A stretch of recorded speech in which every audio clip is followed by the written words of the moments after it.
5 de outubro de 1989. São Paulo ganhava a Carta Magna, considerada a mais moderna do país. O Assembleia Repórter Especial O Legado da Constituinte volta a conversar com uma das pessoas que escreveram há 25 anos o nosso conjunto de leis. Com a palavra, Luiz Furlan.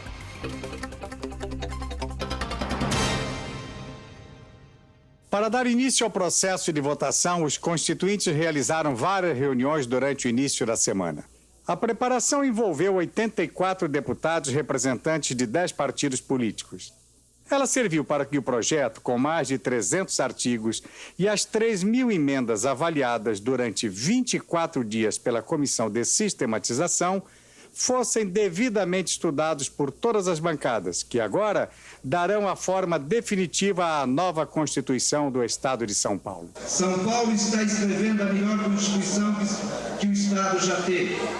Uma frase cunhada por nós sentencia que esta será a melhor Constituição de todos os tempos. Agora, qual era o interesse deles de fazer a Carta Paulista, de escrever em seus artigos proteção ao meio ambiente? Se pensa muitas vezes que áreas como o Vale do Ribeira, por exemplo, que tem a maior cobertura de Mata Atlântica contínua, né, aqui no estado, são coisas que foram gestadas lá nos anos 80, já pensando o desenvolvimento sustentável. Era uma sementinha que estava sendo plantada e que tinha que estar na nossa carta, a Carta dos Paulistas?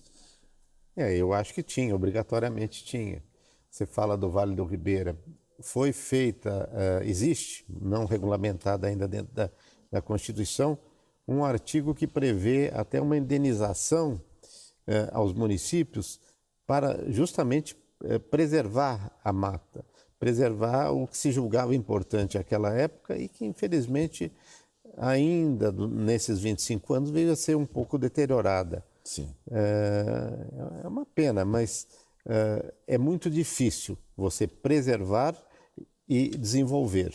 Então você tinha que estimular a preservação, nem que fosse de uma forma econômica, para que a população dessas áreas atingidas também fosse economicamente viável. Mas isso nem parece que tem 25 anos. Para falar a verdade, muito se fala hoje em dia em serviços ambientais, ou seja, o Estado, a sociedade reparar quem protege a nascente, os olhos d'água, a mata natural, as matas ciliares, ou seja, isso é muito moderno até hoje. Não, sem dúvida.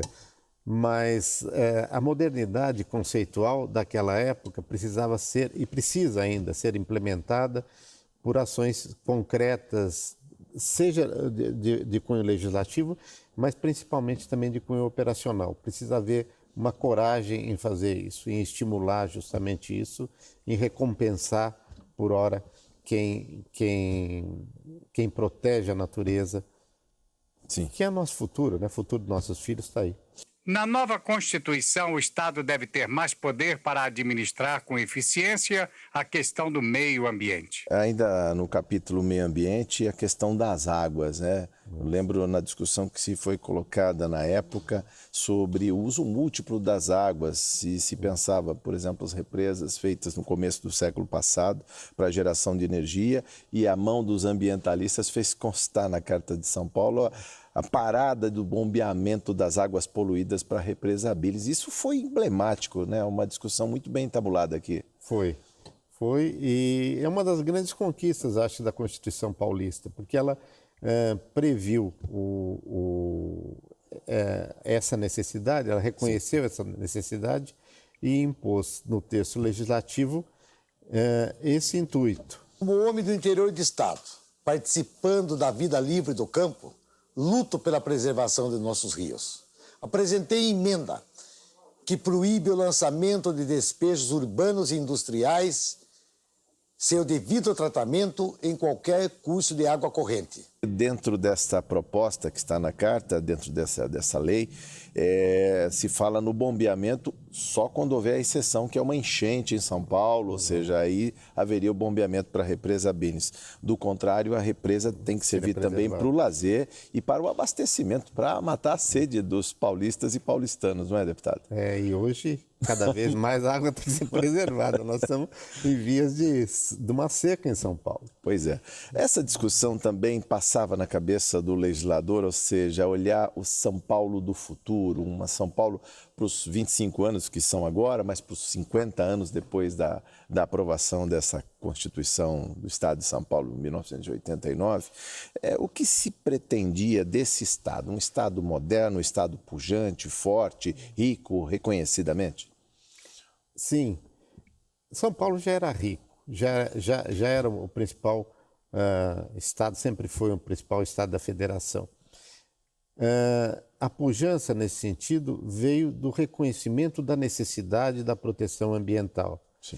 Mas sabe, Jorge, a gente olhando o passado e olhando hoje até o futuro, eu acho que a principal força de tudo isso foi a sociedade, não foram os parlamentares. Os parlamentares estavam manifestando um pensamento da sociedade, mas o grande motivador foi a sociedade, sociedades que já nasciam organizadas naquela época para a proteção do meio ambiente. Muito se cobrava dos políticos à época. O senhor é advogado, tem uma formação, mas o que esperavam dos políticos na época? Hoje em dia há muito desalento, principalmente da parte da juventude, os mais jovens.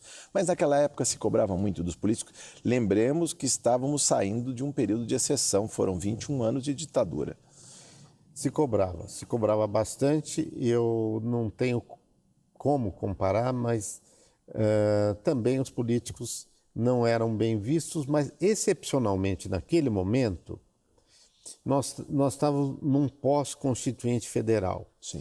Então o legislativo, estou falando do legislativo, o legislativo vivia um tempo um pouco melhor, reflexo ainda da Constituinte Federal. Sim.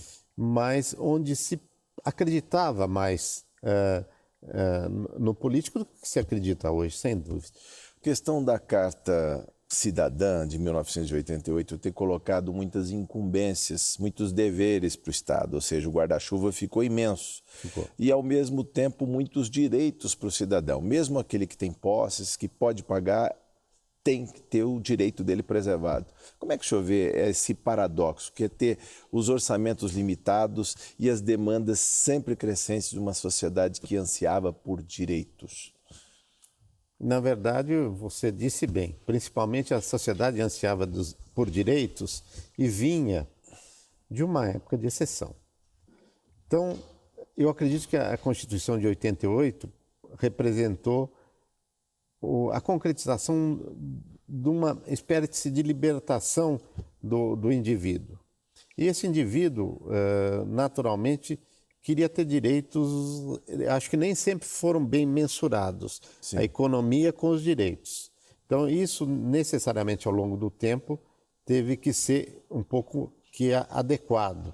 Sim. Porque naquele tempo é como uma adolescência. Sim. Você pode tudo e você quer tudo. Isso aí vai ser o espírito da Constituição de 88. A pergunta que fica é quem paga a conta? Como, por exemplo, traduzir em serviços e bem-estar social uma massa de impostos? Muito se fala que o Brasil, nesse ponto, é injusto, porque cobra muito imposto e devolve serviços com não tanta qualidade, deputado. Essa é uma questão que se coloca até nos dias de hoje, 25 anos depois desta carta. Não, e é verdadeira a questão. É verdadeira. Nós não fizemos uma conta de chegada, vamos dizer. E hoje em dia, você vê até o Poder Judiciário, quando dá um direito, ele inventa agora a modulação dos efeitos para não Sim. quebrar o país. Sim. Mas Sim. tudo é a origem da Constituição de 88. Deputado, já caminhando para o final da nossa conversa, eu queria que o senhor falasse um pouco da melhor memória que o senhor teve da Constituinte e mais do que isso, a cobrança pessoal do senhor. O senhor é filho de um parlamentar desta casa, de um senador. Eu queria que o senhor falasse um pouco da cobrança pessoal de um político que chega a este plenário para discutir leis modernas, para melhorar a máquina, para melhorar o Estado e para melhorar a vida das pessoas. Como era a sua cobrança pessoal e a cobrança daquela época e a melhor memória que ficou daqueles tempos, deputado? A melhor memória de toda a minha vida parlamentar, não foi tão longa, foram 8 anos, foi justamente o trabalho na Constituinte. Foi um trabalho bastante grande. Eu fui presidente de uma comissão importante, depois fui membro da comissão de sistematização. Mas eu estudei cada uma das emendas que foram propostas na Constituinte, foram muitas, né? Sim. Eu tinha uma assessoria pequena e naquela época eu fazia à mão, não tinha computador. Eu invejava o PT, que naquela época tinha uma assessoria e um computador para fazer as coisas. A Constituição em si é a minha melhor lembrança. O Assembleia Repórter Especial, o legado da Constituinte, fica por aqui. No próximo programa, nós vamos conhecer o trabalho do deputado Tom Cafalsetti na elaboração da Carta Magna Paulista. Tchau, eu te espero. Até lá.